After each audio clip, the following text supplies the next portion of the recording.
দুর্গাপুজো, যা হচ্ছে বাঙালিদের শ্রেষ্ঠ থেকে শ্রেষ্ঠতম উৎসব, যার জন্য পুরো বাঙালি জাতি অপেক্ষা করে থাকে 365 দিন, শুধুমাত্র এই 4টি দিনকে তারা ভালোভাবে কাটাবে, এনজয় করবে, ঘোরাফেরা করবে বলে।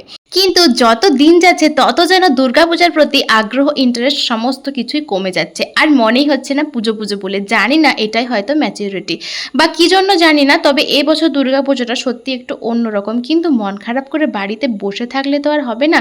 পুজো যেহেতু বছরে একবারই হয়, বাঙালি হিসেবে, একজন মেয়ে হিসেবে আমাকে তো পুজোতে একটু সাজগোজ করতেই হবে। যেহেতু পুজোটা আমি আর চাইলেও ফিরে পাবো না, পরে হয়তো আমার মন ভালো হয়ে যাবে, কিন্তু পুজোটা আমি মিস করে যাব। তাই ভাবলাম ফালতু মন খারাপ করে বসে থেকে লাভ নেই, চলো সপ্তমী স্পেশাল একটা লুক ক্রিয়েট করা যাক। আর তোমরা তো সকলেই জানো আমি খুব একটা মেকআপ পছন্দ করি না, আমি যতটা সম্ভব হালকা করে সেজে যাওয়া যায়, পারলে মেকআপ টেকআপ না করে শুধু একটা ময়শ্চারাইজার ক্রিম মেখেই চলে যায়। কিন্তু ভাবলাম তোমাদের সাথে একটা সপ্তমী স্পেশাল লুক ক্রিয়েট করে, যারা আমার মতো আছো, যারা মেকআপ টেকআপ করতে একদম পছন্দ করো না কিন্তু একটা নো মেকআপ লুক ক্রিয়েট করতে চাইছো, তাদের জন্য আজকের লুকটা কিন্তু বেস্ট হবে। আর আগেই আমি একটা সাবধান বাণী দিয়ে রাখছি, যারা যারা প্রো মেকআপ আর্টিস্ট বা প্রফেশনাল মেকআপ আর্টিস্ট, তাদের সাথে কিন্তু আমার মেকআপের কোনো মিল হবে না। তাই দয়া করে প্লিজ আপনারা কেউ আমার ভিডিওর খুঁত বার করতে আসবেন না। আমি কোনো প্রফেশনাল মেকআপ আর্টিস্টও নই, আর আমি আগে কোথাও মেকআপ শিখিও নি, আর আমি মেকআপ সম্বন্ধে কিছু জানিও না। যেটুকু যা পারি টুকটাক ফোন দেখে দেখে সেটুকুই তোমাদের সাথে আমি শেয়ার করছি। যারা যারা আমার মতো আছো, যারা মেকআপ করতে একদম পছন্দ করো না কিন্তু একটু আধটু না সাজলেই নয়, তাদের জন্য আজকের এই লুকটা। তো আমি কি করছি না করছি স্টেপ বাই স্টেপ তোমাদের সাথে দেখাচ্ছি। আর তাদের সাথে মানে যারা যারা বড় মেকআপ আর্টিস্ট, তাদের সাথে আমার মেকআপের কোনো মিল হবে না।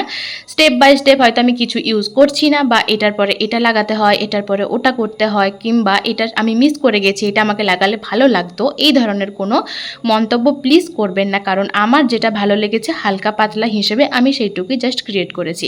আর যারা যারা আমার মতো মেকআপ একদম পছন্দ করে না কিন্তু একটু আধটু না সাজলেই নয়, তাদের জন্য আমি ভিডিওটা শ্যুট করেছি এবং শেয়ার করছি। তো আইলাইনার পরবো আর আমার ব্লান্ডার হবে না, এটা কি কখনো হতে পারে? তাই তোমরা দেখলে আমার একটুখানি উপরে লেগে গেছে। যাই হোক, সেটাকে আমি যেভাবে হোক সেট করে নেবো। আর এখানে আমি ফিক্সার দিয়ে যেটুকু যা করেছি সবটাই তোমাদের সাথে শেয়ার করলাম, আর সেটাকে সেট করে দিয়েছি।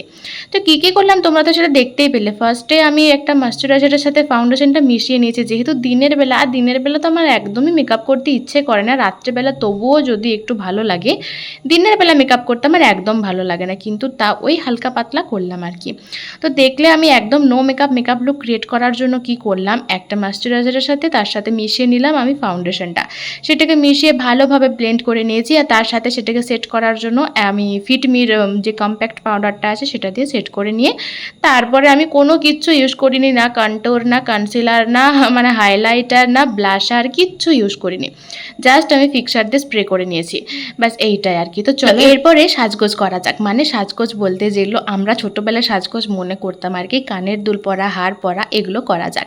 তো আমি এখানে দেখছো কোনো রকমের কোনো অক্সিডাইজ এখানে পড়ছি না, একটা জাস্ট লাল সাথে মানে লালের সাথে ম্যাচ করা যায় এই ধরনের একটা ঝুমকা ইউজ করেছি, আর একটা মঙ্গলসূত্র পরেছি, সেটাও কিন্তু লাল রঙের। আর আমার বেশ ম্যাচিং জিনিস পরতে ভালো লাগে, যদিও এখন ম্যাচিং পরে না আর কেউ, সব এখন অন্য রকম রঙের পরছে আর কি, কন্ট্রাস্ট করে।